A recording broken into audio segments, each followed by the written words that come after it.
Ashen is a third-person skill-based action RPG about guiding your wanderer through a newly lit world. It is set in a sprawling, labyrinthine open world where you can choose to fight alone or fight alongside others using the passive co-op system.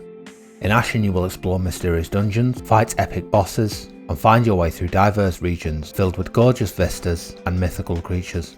It is available to play on PS4, Xbox One, Nintendo Switch and on PC, and of course on the newer consoles using backward compatibility. In this review I will cover some things you need to know before you decide whether to play this game or not. We'll talk about the co-op system, the story setting without going into any spoilers, the combat, the difficulty curve of the game, the itemization and the character progression. We'll also cover claims that this is a Souls clone game, which personally I disagree with, but we'll get into that later. Toward the end of the video I'll touch on who may enjoy this game and some small gripes I had. Let's make a start with the story setting. The game is set in a sunless world and tells the story of a character seeking a home. The Ashen's rebirth has restored light to the ash-covered plains and the dark world you've always known. You must protect the Ashen at all costs if there is any hope for this new light to survive. There are those who prefer the darkness and will try to stop you on your quest. At its core, Ashen is about relationships. The NPCs you meet out in the world will become your companions on your journey. You'll meet various people along your journey, including a tinker, a huntress, a fortune hunter and a weaver of shadows. Each character has unique knowledge and crafting abilities that will bolster your chances of survival and victory. As you meet and help these people, you will begin to build a town in which you can upgrade your character in a number of ways. The town becomes your hub where you will talk to different people and you can choose whether to help them with their requests and also find out more about the lore of the world you're in. The gameplay has been likened to that of Souls games, and in a sense I would say there is an element of Souls in here, but it's more than that, and less at the same time. The combat is heavily reliant on stamina management. It is high risk and you do have a very high likelihood of dying on a number of occasions.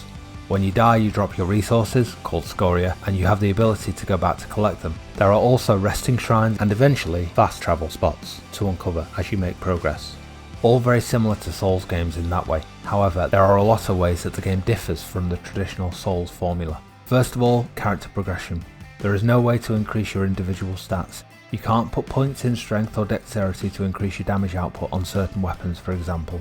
You can't level up in the traditional sense. Your character progression is based upon the equipment you find out in the world, which will include mainly weapons and artifacts. You will need to take the time to explore in order to find new weapons, shields or new armor sets. There are no individual armor pieces in this game. You equip a set in one spot on your character sheet and it will come with modifiers to your defense, stamina use and regeneration, and stun resistance.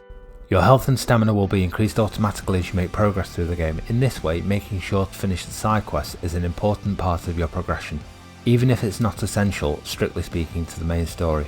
Weapons you find out in the world are often broken and need to be remade using a blacksmithing option, which will open up pretty early in your playthrough. Each will have their own damage values, stun and critical hit chance. Once you have remade the weapon, you can upgrade them, but you will not have the option to upgrade your armor or shield. You'll need to find those out in the world. In terms of builds, there is a level of diversity available to you, but you need to invest some time finding various weapons and artifacts along your journey before this really becomes apparent. You can equip a single-handed weapon and shield, or lantern, as well as a two-handed weapon and a throwing spear.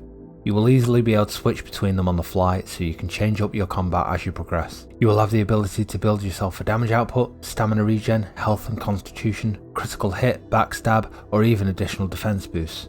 You can pick options that allow you to play the entire game solo and give you bonuses for doing so, but be warned, there are certain areas in the game where things get pretty rough. Playing the game solo will be no joke. In this game you can expect to encounter boss fights as you might expect, but in Ashen, to me at least, the boss fights came as a secondary consideration to the journey itself.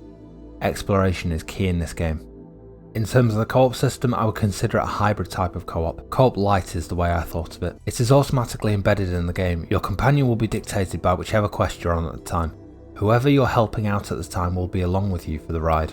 The co-op partner will by default be controlled by AI. But if you're playing online you may find that your partner is actually another player who has dropped into your game. If this is the case, don't worry, whatever loot you find on the way is available for all, you won't need to fight for resources. If you want to play with a friend you can do that too. It's not too hard to group up with your friend in game by using a multiplayer filter code from the options menu. In terms of the difficulty curve, there are peaks and troughs, and by that I mean the game gets off to a slow start, a very slow start initially.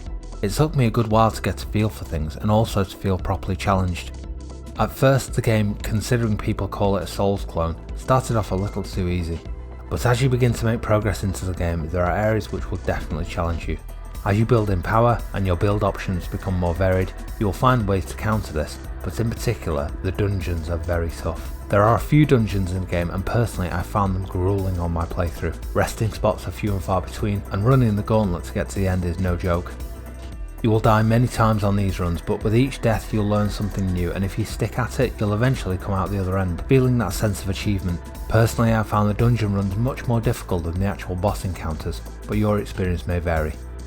I did encounter a few bugs on my playthrough, and one thing in particular happened midway through episode 20, which sees me drop through the floor and to my death. I'm not really sure if it was a bug or a trap of some sort. There is nothing game breaking that will stop your progression, but there are a few janky elements you may encounter on your way. Nothing I saw ruined my experience of the game though. In terms of who may enjoy this game, in an attempt to answer the inevitable question, should you play it, this is tied to the Souls clone label that Ashen has picked up. Yes, it is very similar in a few ways, but the limitations of the character progression may at first frustrate Souls veterans. There are no certified mage builds, for example. You won't be able to find a way to cheese bosses as such, and your progression will be tied to completing the quests which are shown to you on a map. Finding the exact location for quests or items isn't always easy given the way the game has a lot of verticality and puzzles to solve, but having a mark on the map is much more than you're given in Souls games. In this way, Ashen could be used as a primer or an introduction to Souls games. The builds aren't as complex, but the challenge is definitely there. Anyone who has looked at Souls but not quite taken the plunge may find this game to be a good introduction to the genre. The lower level of complexity is actually quite refreshing rather than being a flat out criticism. For seasoned Souls fans, this game will still test you. Your mastery of Souls and complacency will catch you out at points, so you will probably find the challenge enjoyable and frustrating just like I did, but you'll need to accept that the builds you can create won't be quite as bespoke.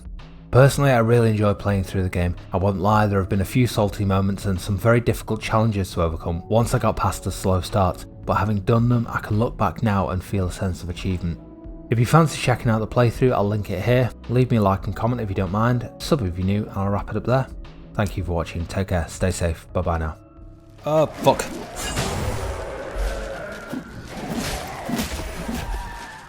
Damn the skeletons. Oh, no, no you don't. Oh no, why are you dragging it? Did you see that? Where's my mate gone? Ah! Here he is. I haven't got time to get him up. Try and take the other one down, he's weaker. Oh shit. These guys are horrible.